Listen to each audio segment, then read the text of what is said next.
Hello, beautiful friends, and a hearty how do you do to those of you who aren't so easy on the eyes. I kid, of course. I don't associate myself with ugly people. It's been a few weeks since I've had the opportunity to, say howdy to y'all. Charlie asked me to fill in a day late, so here I am, for you, on YouTube, being just so Hannah. Before I go into what I had planned to talk about, I should update you on what's been going on, what's new. My hair is brown again. That's all. That's all I have to say. That actually isn't all. Now that I think about it, I was just editing this and I was going to upload it, and then I was like, I'm wearing a turtleneck sweater. I should probably explain that. It is freezing here. Last week I was complaining because it was like really hot. It was unbearably hot and the air conditioning isn't working anymore. But last night it was like 40 degrees. 40 degrees! That's as many as 4 10s! And that's terrible! So now, I'm going to take a page out of Allison's book corner, puns, and talk about books. I've discovered this exciting new thing you can do with books. It's called pleasure reading. See, what you do is you take a book and you open it and you read it and you have fun. It's fantastic. Everyone should try it. So this week I read 2 books. The first one was Embassy Town by China Miéville, and the second was Never Let Me Go by, I wrote it down because it's Japanese, I couldn't remember it, Katsuo Ishiguro, and they were both very good. You should read one or both of these novels. And if you are too lazy or lack the time to read the book, Never Let Me Go was adapted into a movie with Carey Mulligan and Keira Knightley. So you can watch that instead. Bear in mind that I will judge you harshly if you watch the movie in lieu of reading the book.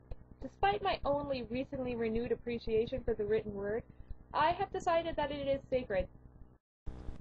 It's a super easy read. It only takes about 8 hours to get through it all told, with food and potty breaks, so, it doesn't take that long. Embassy Town takes a little bit longer to get into, and it's a lot longer of a book. It's about 150 pages longer.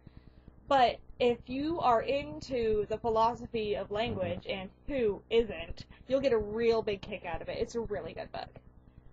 Speaking of movies adapted from novels, I'm going to leak Lord of the Rings nerd all over your computer. Over the next 3 weeks, the movie theaters are playing the extended editions of Lord of the Rings, like on the big screen. And I was super stoked. I was secretly freaking out about it, and I was like, I don't want to go alone, so I'll get Buddy to go with me. So I'm dropping hints.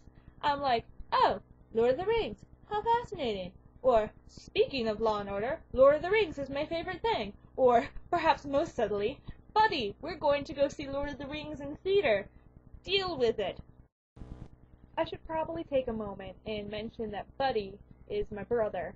We call him Buddy because when we were little we couldn't say Nathaniel. So, instead of Nate, I guess we chose Buddy.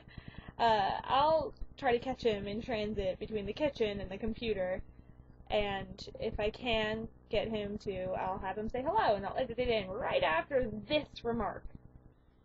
This is my brother! Hey. So that's all I have to talk about, and my cat just jumped into my closet, so that's a situation I have to take care of. In closing, I guess, the next book I'm going to read is called Glass House. I have it here, by Charles Stross, and it was nominated for a Hugo Award, so it should be pretty good. So I'm looking forward to it. And that's all. Ta-ta for now. Stay out of trouble, you crazy kids. I know the hijinks and antics you're always up to. Well, stop it.